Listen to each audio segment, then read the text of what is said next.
এদের মধ্যে কে ভূত? তাহলে বলো, এদের মধ্যে কে ভূত? যত দ্রুত সম্ভব তোমার উত্তর কমেন্টে লিখে দাও, আমি ভিডিও শেষে উত্তরটি বলে দেব।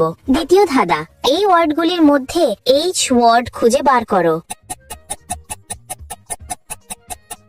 ওয়ার্ডটি খুঁজে পেলে লাইক দাও, যেন বুঝি তুমি ঠিক দেখেছো। তৃতীয় ধাঁধা, যখন তুমি শেয়ার বাটনে ক্লিক করো, তারপর মোর বাটনে ক্লিক করো, এখন দেখো প্রথম অ্যাপসটি কি আসে। আমার মনে হয় স্ন্যাপচ্যাট অ্যাপসটি। আমার অনুমান যদি সঠিক হয় তবেই তুমি এগোতে পারবে। তুমি কি জানো, তুমি যদি আমাকে সাবস্ক্রাইব করো তাহলে সকালে ঘুম থেকে উঠে একটা সুখবর পেতে পারো। ফাইনাল ধাঁধা, কমেন্ট বাটনে ক্লিক করো এবং তোমার কিবোর্ড থেকে এই ইমোজিটা খুঁজে বার করো, কিন্তু সাবধান, এটা সব কিবোর্ডে থাকে না।